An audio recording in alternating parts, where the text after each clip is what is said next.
কি কইছে আমি ফোন করছি কথা কইতাছে ভিডিও কলিং করছি বাবু কিতা করস কমা আমি একজনের বাড়িতে আইছি দাদার বাড়ি রোহন দাদার বাড়িতে আইছি তুই কইছে আর কিচ্ছু জানি না না রবিবারে রাত্রে 11টা কথা কইছি রবিবারে রাত্রে মানে এই খবর আইছে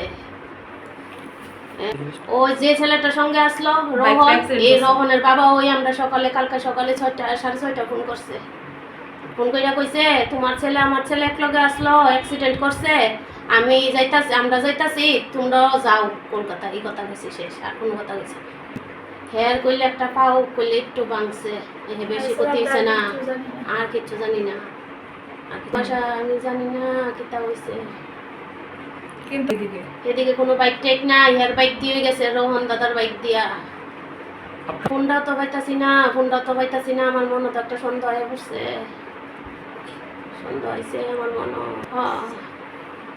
বিচার হোক রাজ্য সরকারের কাছে সুষ্ঠু বিচার লেগে এটা তদন্ত করে দেখতো করতেছি আমার ছেলের ফোনে রিং করতেছে কেউ ফোন রিসিভ করে না কালকার থেকে ফোন করতেছি রিং করে ফোন রিসিভ করে না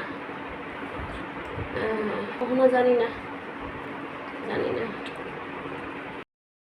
6টার সময় আমার বোনের জামাই ফোন করছে যে গৌরব নাই আমরা চিৎকার করে তাড়াতাড়ি করে এ বাড়িতে আইসি সেটা শুনলাম গৌরব অ্যাক্সিডেন্ট হয়ে মারা গেছে কলকাতা। আজকে তো বিগত 2.5-3 বছর ধরে ওইদিকে পড়াশোনা করতেছে কম্পিউটার সায়েন্স লইয়া, এবারকার 4th ইয়ার আর 5 মাস আছে বাইরে যাবো পড়া শেষ।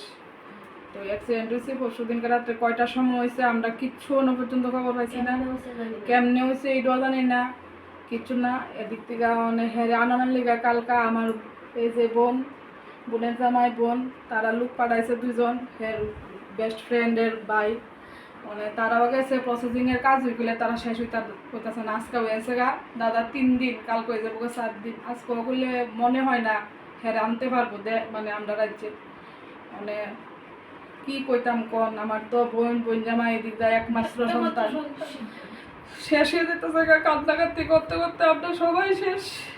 একমাত্র সন্তান কত বানাইছিল রাজ্য সরকারের 100 বারই আবেদন। কালকা ম্যাডাম পাপিয়া বিশ্বাস আইসল, স্যার পাপিয়া দত্ত, স্যার সদীপ রায় বর্মন স্যারও আইসল। আয়সা কইতাছে আমরা ধরে ভাষা নাই কি কইরা মা বাবারে সান্ত্বনা দিব, কইছে তারা দেখবো। সদীপ রায় বর্মন মনো কালকা স্যারে মনো ওই যে এন থেকে যে 2জন লোক গেছিল আগরতলা থেকে, তারা তো এই দিকটা দৌড়াদৌড়ি করতেছে। লাস্টে দিয়ে থাকার কোনো ত্রিপুরা ভবনে ফোন করে তারা থাকার ব্যবস্থা করছে। মানে মুখ্যমন্ত্রীদের একটা মানে কুরুজোরে অনুরোধ যে কোনোভাবে আমার বোন পুত্রে মানে শীঘ্রই আগরতলা একটু আইনা দিত, মা বাবার কেস আইনা দিত।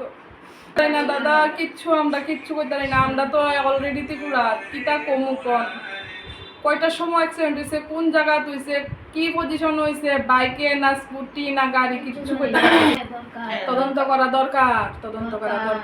পার্সোনাল কোনো শত্রু নাই। আমার বোন ফুট খুব মিশুকে খুব মানে ভালো মনের লোক, হের কোনো শত্রু নাই। যে ক্লাস 1 থেকে 12 পর্যন্ত পড়ছে শ্রীকৃষ্ণ মিশনের শিক্ষা নিকেতনে, সব বন্ধু বান্ধব আইতাছে কইতাছে গৌরবের কোনো কারোর লগে ঝগড়া নাই, বিবাদ নাই, কিছু না। হ্যাঁ খুব মিশুকে টাইপের ছেলে, খুব রোমান্টিক ছেলে, মানে কোনো ইয়ে নাই। দুয়াশা একটা আছে দাদা, যেমন হের ফোনের ভিতরে ফোন করতেছি আমরা সবাই রিং করতেছে, কেউ ফোনটা রিসিভ করতেছে না।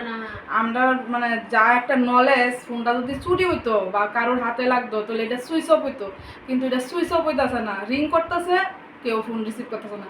পুলিশে আবার হের এজনে স্পটের থেকে নিছে, হের সাথে মোবাইলটা পাইছে না। হয়তো রাজ্য সরকারের আমি কইতে চাইতেছি আমার বোন এবং বোন জামাই পক্ষ থেকে এটা একটু যাতে নজর দেয়, তদন্ত করে। এলে তো ত্রিপুরার অনেকটি স্টুডেন্টই বহিরাজ্যে এই মধ্যে মৃত অবস্থা রাজ্যে ফিরতেছে, এটা কি কারণ বা কি তা রাজ্য সরকারের দ্বারা আবেদন রইল আমার। হ্যাঁ ওর সাথে ওর মা লাস্ট কল হয়েছে রাত্রে 11টা 11:30 সময় 11টার সময় লাস্ট কল হয়েছে। রেগুলার যেমন কথা গৌরব বাবা খাইছি খাইছি আমি একজন দাদার বাড়িতে